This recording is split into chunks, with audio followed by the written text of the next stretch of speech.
So in the previous video, we finished with this NMR spectrum of a peptide fragment, and we looked at different areas where the different hydrogens appear.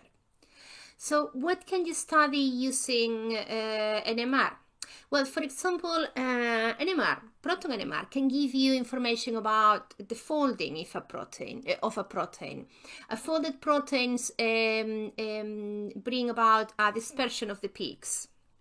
And I would like you to specifically look at this small peak here, which is quite upfield. I don't know if you can see the scaling, the ppm scale, but it says -1 ppms. And this is a particular methyl group that will change in the next spectrum. So when a protein is unfolded, this same protein unfolded, denatured with TFE, as you can see, the spectrum simplifies enormously. Unfolding creates a collapse, provokes a collapse of the peaks. And as you can see, what the peak of the water is here. Oh, sorry. And if you notice the region in the spectrum I mentioned before, this one here, this has disappeared. You can also study redox process, for example, the oxidation or reduction of disulfide bonds. So, for example, we've got here an example of the spectrum, and with in an oxidized this example of a protein in an oxidized state.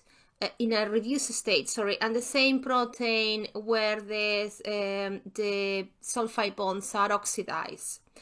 And hopefully you will be able to see that it's slightly different, but sometimes comparing the spectrum one next to each other is not that easy to see. It tends to be easier if you overlap them, but if you look at this area, you can see that it has changed. The position of that peak and the number of those peaks has changed.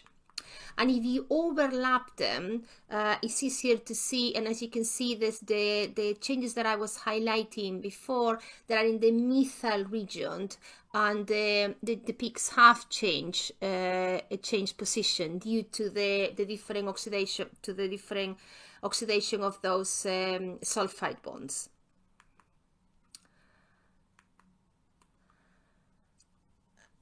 This is an expansion of that small section, the methyl region, showing the changes. The red is the reduced protein, the blue one, the oxidized one, and as you can see, the position and the intensity of the peaks changes in between the two spectra. So it is possibly to follow via proton NMR oxidation and reduction processes, because they reflect in a change in the structure, therefore in a change of the NMR spectrum. You can also follow, using proton NMR, changes in media, metabolomic processes, the different, and you can follow them quantitatively, which is really nice. So, for example, you can measure effects of cold shock and recovery experiments, and in this slide, you can see both the NMR spectrum, two NMR spectra, one at the initial time and one after 216 hours, and the proportion of the concentration, in this case glucose, as a function of time for different treatments. And with the different media and the same experiments, with the same also measuring glucose and the same times with the different media. So as you can see, those are things that can be observed by following the reaction using proton NMR.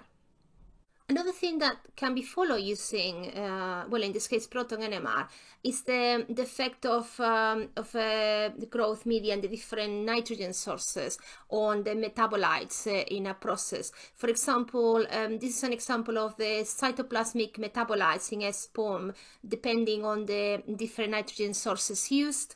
And this is the first spectrum is using an MM2 media in which the source for nitrogen is ammonium chloride, I think. And this second spectrum is using an MMG media in which the source of nitrogen is glutamate. So as you can see, the spectra are different, which reflects the changes in the metabolites produced when the sources of nitrogen are different. You can see here changes in the amino acids.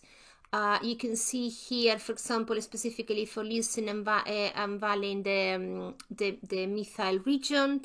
And, you know, over 40 metabolites can be identified that are different when the media is changed during the growth process.